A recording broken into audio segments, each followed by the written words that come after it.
Mesdames et messieurs, bonjour. Très chers téléspectateurs, merci d'être nombreux à suivre cette émission, La Focalisation. Ce matin, nous allons décrypter les concepts leadership. Et pour atteindre cet objectif, nous avons choisi pour vous une dame qui est l'invitée de cette émission. Il s'agit de Madame Patricia Kalambaye. Madame Patricia, bonjour. Bonjour. Comment vous allez? Je vais très bien, merci. Et vous? Oui, ça va, madame. Comme vous l'avez remarqué, très chers téléspectateurs, je ne suis pas le seul à co-présenter cette émission. Je la fais avec mes deux consoeurs, Esther Sialmouni. Bonjour. Bonjour, Jean-Mochard. Comment vous allez? Tout va bien, merci. Ok. Et ainsi que Carmel Dolo. Bonjour. Bonjour, Jean-Mochard. On peut commencer? Oui, ça va. Commençons cet entretien avec une précision. Le concept de leadership peut être défini de plusieurs manières. Mais quelle perception avez-vous pour mieux éclairer la lanterne de nos téléspectateurs? Alors, je définis le leadership d'une façon assez particulière. C'est le fait d'être capable de transmettre sa vision aux autres. Et aussi de transmettre l'exécution de sa vision, tout en restant authentique. Parce que c'est ça, le leadership, c'est aussi l'authenticité. Ok. Le leadership, c'est aussi l'authenticité. Mais selon vous, c'est qui un leader? Un leader, c'est une personne qui est capable d'inspirer, qui est capable d'entraîner une masse à adhérer à sa vision. Non seulement adhérer, mais aussi s'imprégner de cette vision. Tout en gardant l'autonomie de tout un chacun, mais en étant capable d'amener cette masse à effectuer un projet quelconque, un travail quelconque, une vision quelconque. Ok. Dans les pays occidentaux, les concepts de leadership impliquent un certain nombre de valeurs, à l'occurrence le fait de servir. Pensez-vous que les Congolais ont le même entendement? Je dirais oui et non. Alors, c'est une question de perception, encore. Souvent, nous avons l'habitude de penser que tout s'est fait mieux sous d'autres cieux. Pas nécessairement. J'ai rencontré plusieurs Congolais, jeunes, vieux, âgés. Et le leadership, je pense qu'il est bel et bien présent chez nous. Il est juste interprété différemment. Madame Patricia, lorsqu'on parle de leadership, la bonne gouvernance n'est pas loin d'être un concept sœur. Quel lien y a-t-il entre les deux? En fait, le leadership est une position qu'on a par rapport à la société, ou par rapport à un groupe.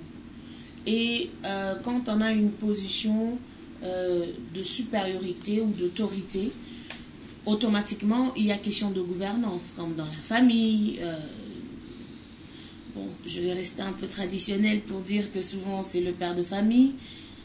Si c'est une famille plus ou moins le terme traditionnel, donc papa, maman, les enfants, le leadership masculin, le leadership du père, c'est lui le leader et c'est lui qui gouverne en même temps.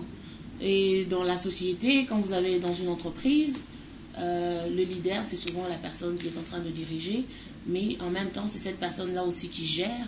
Donc, il y a une espèce de gouvernance ce sont des termes ou des qualificatifs, je crois, qui vont ensemble. En République démocratique du Congo, nombreux pensent qu'un leader est essentiellement un responsable politique. Comment pensez-vous qu'on peut changer cet état d'esprit erroné? Erroné, je dirais, c'est le bon mot.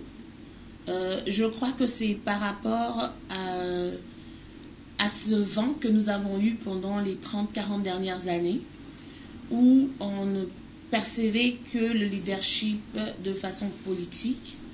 Parce qu'au fait, la politique, au lieu que ça puisse être le service, était devenu un gagne-pain. Donc, du coup,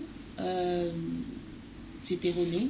Mais pour changer, je pense qu'il faut beaucoup de sensibilisation, beaucoup de vulgarisation de ces termes leadership et surtout de sa compréhension aussi. Il faut simplifier le mot. Les enjeux de l'heure exigent à ce qu'il retrouve suffisamment de leaders parmi les hommes politiques. Est-ce que c'est le cas en RDC? Alors, je ne sais pas si nous parlons des hommes politiques ou nous parlons des leaders. Bon, je disais les enjeux des maires et disais, est-ce que nous ayons aussi des leaders parmi les hommes politiques? Absolument, c'est essentiel, c'est impératif. Mais en RDC, est-ce que parmi les hommes politiques, on peut retrouver des leaders? Bon, je dirais oui, hein. Il y en a. Il y en a beaucoup. Il y en a beaucoup, mais encore, est-ce que leur leadership et la gouvernance vont ensemble, et la bonne gouvernance va ensemble? Ça serait une autre émission peut-être. La RDC n'ira jamais de l'avant sans souscrire au schéma d'un leadership responsable. Alors, quelles sont les stratégies que vous suggérez pour atteindre cet objectif? Alors là, nous tombons dans la gouvernance. Le Congo a besoin d'une bonne gouvernance, d'une très très bonne gouvernance, permettez-moi la tautologie, parce que nous sommes arrivés dans tous les secteurs politiques, santé, sociale, sécuritaire, nous sommes par terre. Alors, la seule façon de remonter la pente, c'est d'avoir un leadership, mais vraiment au propre sens du mot. Et je pense que sans flatter le président, je lui reconnais cette qualité. Maintenant, mon souci, c'est de voir le leadership que lui a. Comment je peux dire ça? Donc, voir ce leadership devenir le même que tout le monde qui veut bien travailler avec lui et tous les Congolais, parce que ce n'est pas une affaire d'une personne aussi pour le Congo. Nous devons tous devenir des leaders pour que la génération qui vient puisse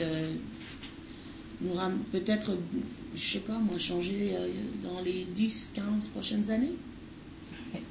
Parlons un peu du leadership politique. Ne pensez-vous pas que l'individualisme, le népotisme, puis le régionalisme et le clanisme constituent des obstacles majeurs pour le décollage économique? Non, non. En fait, je ne pense pas. Parce que la particularité que nous avons, c'est que le régionalisme et le clanisme nous permettent de conserver certaines traditions, certaines cultures, certaines richesses. Par contre, il faudrait maintenant trouver le pont entre le clanisme et le régionalisme. Ce n'est pas mauvais. Nous sommes africains, on est comme ça. On fonctionne de cette façon-là depuis des générations. Mais cela n'a pas empêché, par exemple, les empires. Je ne vais pas m'hasarder à commencer à les citer ici, ça fait plus de 20 ans. Donc, comment ils ont fonctionné? Parce qu'on a appris dans l'histoire ici, à l'école, que les clans fonctionnaient d'une certaine façon, tout en cohabitant, mais aussi en établissant des liens, des alliances, pour être capable d'avancer en tant que région, en tant que... bon, en ce moment-là, il n'y avait pas encore des pays, mais en tant que région, parce que c'était rempli des clans, et les gens savaient, avec le troc, ils savaient que ce clan-ci, eux, ils sont bons avec les poissons, les autres, ils sont bons avec le bois, et ils étaient capables de coopérer. Du moment que la gestion est bien faite, nous devrions être capables de voir différemment cela, pas comme un obstacle, mais plutôt comme un plus. Mais madame, toujours dans la même optique, ne pensez-vous pas que lorsque le régionalisme se fait de manière où l'homme n'a plus d'idéal, l'homme ne voit que son frère, l'homme ne voit que sa tribu pour promouvoir la personne à un poste de responsabilité, si je peux prendre comme exemple ces cas d'espèce. Ne pensez-vous pas que cela peut constituer un frein pour l'avancement de la société?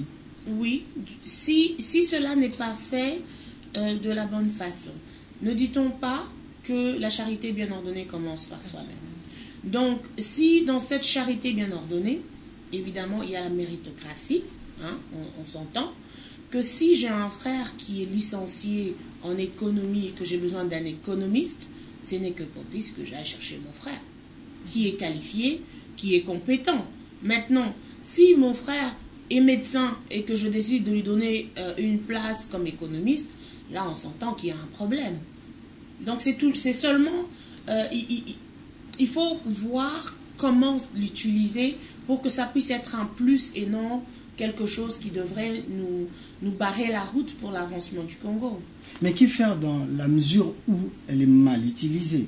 Aujourd'hui, vous voyez avec les élections par exemple, les gens n'arrivent pas à bien voter parce que je suis soumis à porter mon choix sur mon frère. Ça c'est un problème.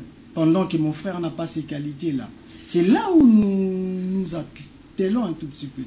Alors, avec les élections, personnellement, je pense que mon constat était plus... je trouvais que les gens n'étaient pas informés. En fait, je pense que nous autres Congolais, nous n'avons pas encore compris le poids du vote. Qu'est-ce que ça représente? Une voix, qu'est-ce que ça représente? Parce que lorsque nous allons comprendre que quand je vote, ça veut dire que je vote pour la santé de mes enfants, je vote pour la scolarisation de mes enfants, je vote pour le social, je vote pour la sécurité du pays, alors on aura une autre perception. Donc le travail à faire est plus profond que ce que nous voyons tout simplement. Il faudrait déjà que nous puissions comprendre pourquoi nous votons. Il faudrait déjà comprendre ça. Et vous avez reconnu qu'il y a un travail à faire. Maintenant, que répondez-vous à ceux qui pensent que le leadership politique congolais est encore médiéval, c'est-à-dire qu'il comporte des germes du Moyen-Âge? C'est une opinion. Alors souvent les opinions, on dit les goûts et les couleurs ne se discutent pas. C'est une opinion. Moi je vois la politique congolaise, c'est vrai qu'elle est peut-être différente par rapport à d'autres cieux, mais n'empêche que je crois que nous sommes en train d'avancer. Nous avançons peut-être à petits pas, mais c'est déjà le fait de bouger, c'est déjà bien. Madame, le partage équitable et équilibré du pouvoir sans mettre en exergue la méritocratie, ne pensez-vous pas que ceci précipite la RDC dans un groupe sans fin? Je pense qu'il faut qu'on arrête de voir tout dans le noir. Alors, je sais que pendant longtemps, nous sommes restés dans un climat où on n'avait pas nécessairement l'opportunité de voir les belles couleurs, hein, comme ici. Alors, nous avons tendance à voir, nous voyons toujours la chute et nous ne voyons pas l'ascension. Je crois que c'est ça, que quand on monte, c'est l'ascension, c'est ça. Donc, nous ne voyons pas cet aspect des choses. Je crois qu'il y a beaucoup de choses à faire, il ne faut pas se voiler la face, mais c'est définitivement possible. Il y a, je travaille beaucoup avec les jeunes, il y a une force inestimable, inexplicable dans la jeunesse congolaise. Excusez-moi, il faudrait juste que ça puisse être, il faudrait un leadership justement assez puissant, une gouvernance très appropriée, mais aussi très transparente, je devrais dire, pour que nos jeunes puissent comprendre l'importance qu'ils ont, dans la société, au fait. Vraiment, les jeunes doivent comprendre, surtout qu'un leader, c'est celui qui aime son pays et il doit être un patriote comme Lumumba. Qui, selon vous, peut encore donner l'impulsion à ces sujets? Il y en a plusieurs. Hein. Je tairai les noms, mais il y en a plusieurs. Il y en a plusieurs. Quelques noms, ça alors, je préfère taire les noms. D'accord. Je vous en prie, sur le plan économique, les autres pays du monde sont en train de décoller. Ne pensez-vous pas qu'en République démocratique du Congo, les gens investissent plus dans le domaine politique? Ben justement, c'est parce que pendant longtemps, la politique payait. C'est parce que pendant longtemps, l'économie était basée sur la politique. Alors, avec la nouvelle façon de voir la chose, ou la vision du président qui l'amène, l'entrepreneuriat, la méritocratie, la santé, le développement du pays. Donc, il faudrait que nous puissions voir les différentes façons, étudier les différentes façons pour nous permettre de prendre aussi l'envol, parce que nous sommes en retard, nous sommes très en retard, mais ce n'est pas impossible. Oui, madame, pourquoi, selon vous, les leaders congolais demeurent inflexibles face à la misère de la population? Bon, en fait, nous sommes en train de parler du leadership politique, là. Inflexible, je ne sais pas si c'est le mot qu'il faudrait utiliser, mais je dirais peut-être les gens décident de fermer les yeux. C'est un choix. C'est un choix. Encore là, j'insiste, c'est un choix. Mais avec le nouveau vent, nous voyons que il y a des étincelles, des changements. Voyons voir. Maintenant, madame, la RDC a des potentiels riches, mais la population est dans une pauvreté à outrance. Pourquoi ces gaps, selon vous? La mauvaise gouvernance, c'est ça. Et la responsabilité revient à ceux qui gouvernent, c'est ça. Donc par là, nous pouvons aussi insinuer que les acteurs politiques n'incarnent pas le leadership dont nous faisions allusion. Alors, il y a nuance, il y a nuance, parce que les acteurs politiques et ceux qui gèrent, ce n'est pas nécessairement la même chose. Alors, quand nous parlons de gouvernance, ce sont les gens qui sont dans la gestion de la chose publique. Ce sont à eux que nous faisons allusion. Alors, si nous faisons allusion à eux, alors oui, la faute doit être incombée à eux. Oui, je suis d'accord. Ils sont responsables. C'est comme un père de famille qui a les moyens de subvenir aux besoins de sa famille, mais qui décide d'aller subventionner la famille du voisin. Et que quand ses enfants meurent, automatiquement, la faute, écoutez, si ses enfants meurent de faim, nous savons à qui est la faute. Vous, en tant que femme, entrepreneur, pouvez-vous quelle est votre contribution pour la transformation positive de l'état d'esprit de l'homme congolais? Alors, je travaille en tant qu'entrepreneur, je travaille sur plusieurs projets. Et dans le projet, dans les projets, l'un des projets que je suis en train de travailler, c'est la reconnaissance, mais aussi nous souhaitons aider la personne à reconnaître sa valeur. Parce que nous remarquons que les Congolais ont perdu le sens de la valeur humaine. Une anecdote assez récemment que j'ai vue. Je suis allée à un supermarché, je ne nommerai pas le nom, hein, et j'ai acheté ouvre-bouteille pour ouvrir du vin en fait, wine opener.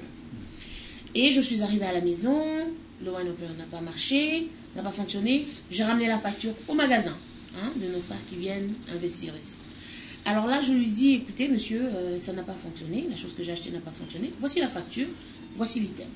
Alors il me posera la question pour savoir où est-ce que j'avais laissé l'emballage, parce que lui ne sait pas revendre sans emballage. Alors je lui ai demandé, est-ce que vous avez compris que ça ne fonctionnait pas? Donc ce n'est pas quelque chose qu'on peut revendre. Donc c'est pour vous dire que, et dans mon entreprise, on cherche à ce que les Congolais puissent comprendre les droits, leurs droits, mais aussi, surtout, les devoirs. Parce que nous avons des devoirs aussi. Et une fois que la société a compris les droits et les devoirs, alors on est capable d'avancer. Parce que si nous ne cherchons que des droits et on n'a pas de devoirs, il y a un problème. À voir ce qui se passe dans ces pays, on a l'impression que le pays est maudit. Confirmez-vous cela? Non, je ne suis pas superstitieuse, donc non. Non, pas du tout. Le Japon s'est refait en 10 ans. Donc c'est possible. Nous croyons chaque jour que ça ne marche pas. Qui doit faire en sorte que cela puisse aller mieux? Tous. Tous. Tous. Et l'impulsion doit commencer par qui? C'est ça, il ne faut pas attendre que ça commence de quelqu'un d'autre. Commencez là où vous êtes. Parce que si là où je suis, j'apprends à mes enfants à laver les mains en sortant de la salle de bain, par exemple. Ou j'apprends à mes enfants à trier la poubelle. Mettez les plastiques dans un sac et la nourriture dans un autre. Ne mélangeons pas les choses. Quand vous voyez une grande personne, il faut dire bonjour. Quand quelqu'un vous ouvre la porte, vous dites merci. Commençons là où nous sommes. Madame Patricia, en plein 21e siècle, le Congolais continue à tout importer, alors que nous avons d'innombrables terres arables. Pourquoi pas investir l'agro-business? J'avais cru comprendre que c'était un projet qui avait commencé avec la dernière législation, les derniers quinquennats. C'est une force que nous avons, n'est-ce pas? L'agriculture, c'est parce que nous n'avons pas compris, ou nous n'avons pas encore compris la puissance que nous avons faite. Nous ne pensons, quand on parle du Congo, la plupart du Congolais pensent coltan, diamant, or, je ne sais pas moi quoi d'autre nous avons presque tout ici, zinc et consorts. Vous voyez? Donc du coup, on oublie la pisciculture, on oublie l'agriculture, on oublie toutes ces autres choses qui font que certains pays se développent. L'Éthiopie est l'un des plus grands exportateurs des roses. C'est un pays désertique. Comment vous expliquez ça? Mais vous ne pensez pas que l'homme congolais parle beaucoup plus qu'il n'agisse? Non, je ne pense pas. Je crois que l'homme congolais a besoin des opportunités pour agir. Besoin des opportunités pour agir. Les opportunités d'investissement, j'allais dire, dont dispose la République démocratique du Congo. Pensez-vous qu'elles sont vraiment mises en valeur? Les investissements ou les opportunités? Les opportunités d'investissement.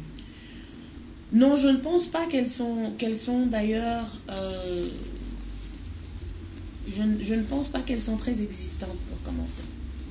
Donc, essayons de voir et de vulgariser un peu ça. Oui, madame, nous allons parler de la corruption qui est devenue un frein pour le décollage social et économique. Que faire pour éradiquer la corruption? Alors, j'ai suivi le président dernièrement par rapport à son nouveau projet. C'est l'un des choses qu'il veut combattre à tout prix. La corruption existe partout dans le monde. Partout. Par contre, chez nous, elle est devenue normale. Nous avons normalisé la chose.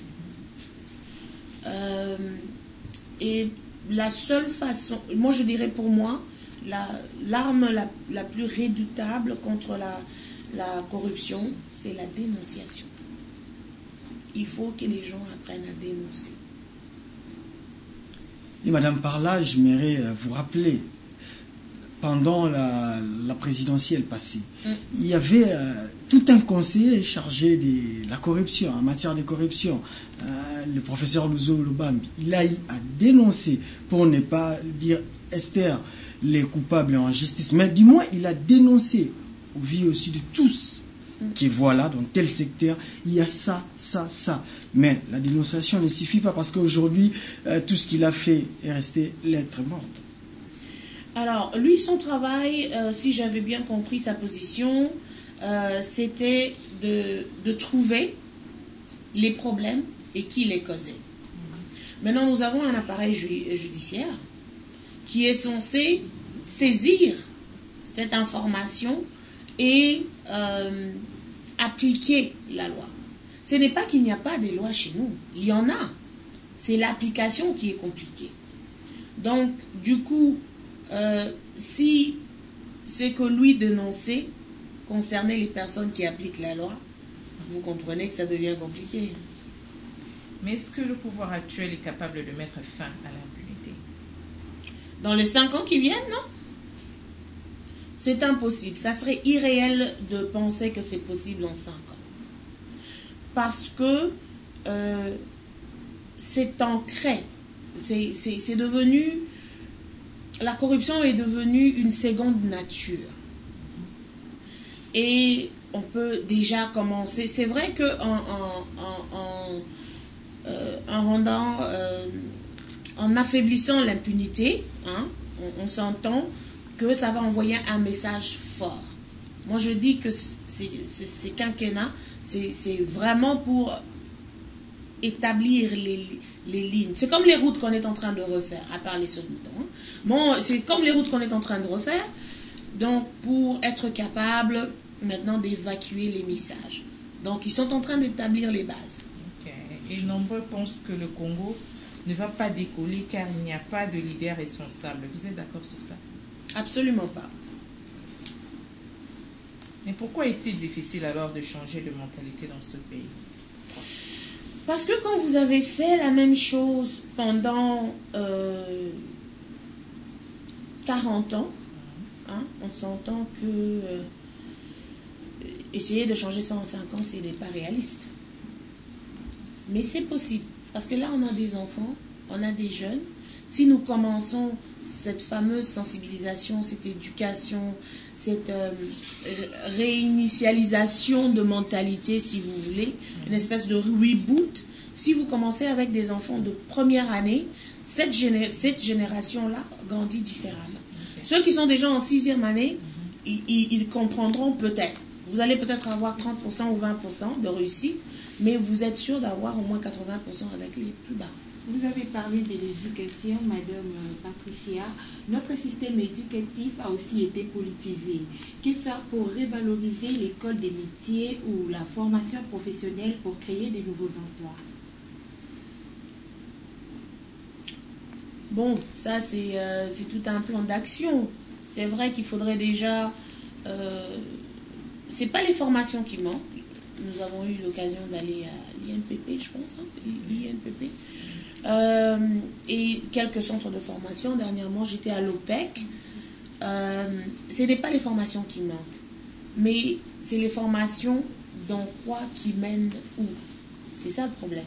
Parce qu'après avoir fait une formation en cordonnerie, vous sortez de là avec un certificat, mais vous n'avez pas le moyen de vous acheter le cirage, des brosses, pardon, tout ça, pour commencer une petite entreprise. Ça ne vous aurait servi absolument à rien. Vous apprenez la couture, vous n'avez pas de machine pour coudre, vous n'avez rien fait. Donc, il faudrait voir la formation, oui, mais il faudrait aussi trouver une façon, soit de créer des entreprises qui vont recueillir des gens qui ont été formés, ou encore à investir dans l'entrepreneuriat. Parce que pour créer la classe moyenne, il faut créer les petites et moyennes entreprises. C'est ça qui fait tourner l'économie. Madame, le pays fait face à plusieurs défis. Quelle doit être la priorité à ce stade? Personnellement, si j'étais conseillère au président, je lui dirais que nous avons 3 choses qui doivent être faites dans l'immédiat. La santé, l'éducation et la sécurité. Avant de conclure cette émission, j'aimerais que vous me disiez, est-ce que le Congo avance, recule ou fait du surplace? Le Congo avance, à petits pas, mais le Congo avance. Êtes-vous sûr? J'en suis certaine. Ok. C'est quoi votre mot magique pour boucler la boucle? Je dirais aux Congolais que je suis et que nous sommes, de trouver le moyen de commencer où est-ce que nous sommes. C'est ça. Commençons là où nous sommes. Que chacun fasse quelque chose là où il ou elle est. Merci d'avoir répondu à notre invitation et surtout avoir répondu à toutes nos questions. C'était un plaisir. Je rappelle que nous avons reçu dans cette émission Madame Patricia Kalambayi, femmes entrepreneurs. Et nous arrivons à la fin de cette émission. Merci de l'avoir suivi.